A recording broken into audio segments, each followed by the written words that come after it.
le chemin et opère des miracles. C'était tes promesses, lumière dans les ténèbres. Mon Dieu, c'est ce que tu es. C'est ce que tu es. C'est ce que tu es. C'est ce que tu es, mon Dieu. C'est ce que tu es.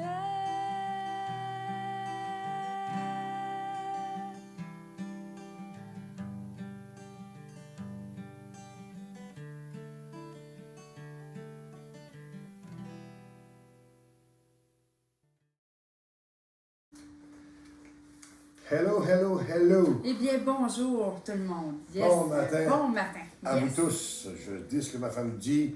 Bon matin à vous tous. Parce que je crois que, comme enfants de Dieu, on mérite les uns les autres de se souhaiter des bonnes journées, même De si se on vit des bénir, temps difficiles, hein? de se bénir mutuellement. Amen. Amen. Seigneur, Yes. merci pour ta parole. Elle est, je dirais, un peu plus compliquée aujourd'hui, Seigneur, parce que nous devons rentrer dans une profondeur, éternel Dieu, et nous aider à comprendre.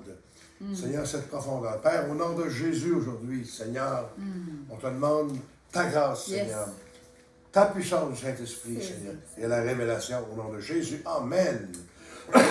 Excusez. Donc aujourd'hui, c'est dans Galates, dans le Nouveau Testament. Galates, le chapitre 3 et le verset 22. Galates, chapitre 3, verset 22. La version qu'on va utiliser, ça va être la version Darby. Donc, Galates 3, 22 se lit comme suit. « Mais l'Écriture a tout renfermé sous le péché, afin que ce qui a été promis fût donné par la foi en Jésus-Christ à ceux qui croient. » Yes. Donc, dans la Darby, « Mais l'Écriture a renfermé toutes choses sous le péché, afin que la promesse sur le principe de la foi en Jésus-Christ fût donnée à ceux qui croient. » C'est un principe de Dieu. La foi, c'est un principe.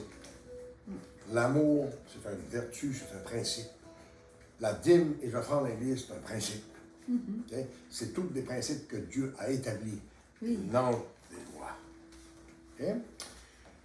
Dans l'Écriture, il a tout mis la faute sur le péché. Si l'auteur, Paul aux Galates, dit qu'il a tout mis, il a tout renfermé sous le péché. OK?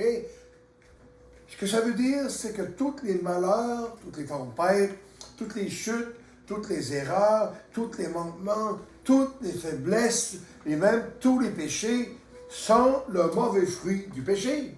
C'est ça que ça veut dire. Il y a tout renfermé sur le péché. Ce sont toutes des choses imparfaites, des manquements que Dieu n'aime pas. Et que Dieu n'aime pas.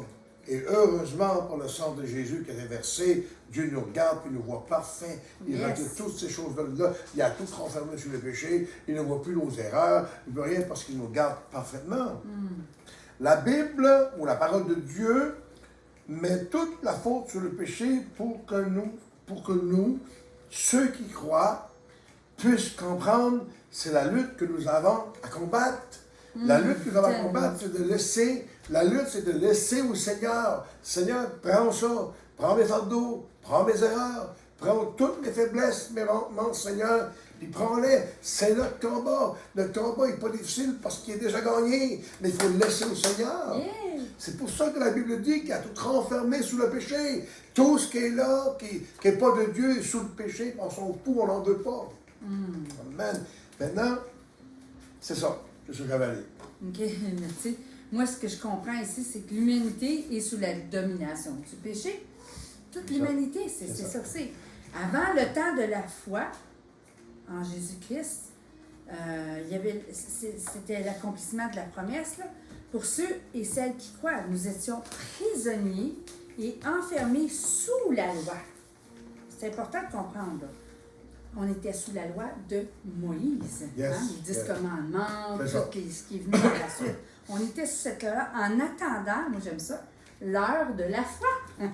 C'est-tu pas merveilleux? Qui serait révélé, qui nous est révélé aujourd'hui. Yes. C'est wow! Yes. C'est vraiment bien. Ainsi, il fallait qu'il fasse ça ainsi pour que nous devenions justes par la foi. La foi, c'est quelque chose, là. c'est comme on a dit, c'est le gaz. C'est le gaz, ouais, c'est ça. Le gaz du chrétien. C'est ça. Donc, la loi a été comme un surveillant pour nous amener à la foi en Jésus. Amen. Hein, on peut dire ça comme ça. Yes. Ça a été un surveillant parce C'est qu'il n'est ça. pas venu abolir la loi. Jésus est venu accomplir la loi. Amen. L'Écriture renferme une autre grande vérité maintenant.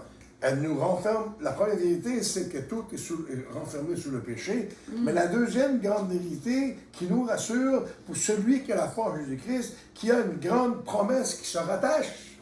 Maintenant, il y a une promesse qui se rattache à ce que le péché est renfermé, je vous dirais, tout sous le péché. Maintenant, il ressort une grande bénédiction de ça. Okay? La promesse est malgré le péché, il nous a sauvés pour l'éternité. C'est le salut. Hein? Cette promesse colle sur notre peau. Elle se rattache à chacun de nous, même si on pêche contre notre Dieu, il veut nous pardonner. C'est ça que la différence, c'est qu'on engloutit tout sur le péché, là, puis Dieu voit tout ça dans un package, un même paquet, et nous, maintenant, il dit, se sortir de ça, par notre, je vous dirais, notre repentance, par notre cœur envers Dieu, la foi en Jésus-Christ, on croit que Jésus est venu, et c'est ce que nous sommes en réalité. On sort du lot. On sort du lot. Donc, seuls les croyants participent à la bénédiction promise. Hein? C'est ce que tu viens de dire. Tu sais. Par la foi en Jésus, les dons de Dieu sont devenus accessibles. Hein? À cause de notre foi en Jésus, les dons de Dieu sont devenus accessibles à tous ceux qui croient. Parce que c'est bien beau que Jésus... Mais il faut que tu crois. Si tu ne crois pas, ça ne marche pas. Tu sais, c'est la foi qui fait bouger tout ça. C'est important. Donc, nous sommes présentement au temps de la foi. Ce que Dieu a promis, il le fait. Yes. Hein? Il le fait, puis une des grandes choses qu'il a faites, puis que l'humanité, je te dirais, n'a pas tout saisi encore, puis que pour ceux qui peuvent sortir du lot, c'est qu'il nous a donné la vie éternelle. Yes, ça, là, ça n'a pas de prix, ça. Ça n'a là. pas de prix, ça. C'est comme l'ultime, là. Tu sais, on n'est pas ici pour rien, là. Il n'a pas tout fait ça pour rien non plus, sa création et tout, là, tu sais. Donc, le don ultime qu'il nous a donné, c'est la vie éternelle. C'est l'héritage promis qui est en Jésus, qui est le chemin, la vérité et la vie. C'est la parole de Dieu qui le déclare dans Jean 14, verset 6. Yes. Jésus, il dit lui-même, « Je suis le chemin, je suis la vérité et je suis la vie. Oui, amen. » Donc, comment qu'on peut passer aux côtés de ça? Ben c'est ça. Ça, c'est une question de foi. Amen. Ça, ben moi, je ne peux pas te donner. Ça, c'est vraiment toi qui vas t'allier. C'est vraiment quelque chose entre toi et lui. Ça implique que nous soyons conscients, nous, comme croyants, de tout ça, et que nous honorons notre Père céleste en vivant selon son amour. Amen. C'est ce qui va renfermer tout ça. Bien, Amen, Seigneur. Alléluia. Merci, Seigneur, pour ta parole, Jésus. Puis merci parce que tu as tout pourvu dans ton plan divin, afin que chacun, quiconque croit en toi, ait la vie éternelle, Jésus. Quiconque se reconnaît comme pécheur, quiconque veut se tourner vers toi et mettre sa foi en toi, Seigneur, puisse saisir la vie éternelle. Au nom de Jésus, Père, révèle-toi parce que tu es encore vivant et tu te révèles encore, Dieu de révélation. Viens faire ton œuvre par le Saint-Esprit et Seigneur, garde-nous. Puis merci pour tes promesses, Père. Au nom de Jésus, nous prions et nous te remercions. Amen. Et tous ceux qui s'accusent à cause du péché, sachent que c'est tout renfermé et Dieu nous sauve à cause de la foi. Parce qu'on est sorti du lot. Yes. Amen. Soyez bénis. Bye bye. Bonne fin de semaine. Je ferai un chemin et opère des miracles. C'était tes promesses, lumière dans les ténèbres. Mon Dieu, c'est ce que tu es. C'est ce que tu es. C'est ce que tu es. C'est ce que tu es, mon Dieu. C'est ce que tu es.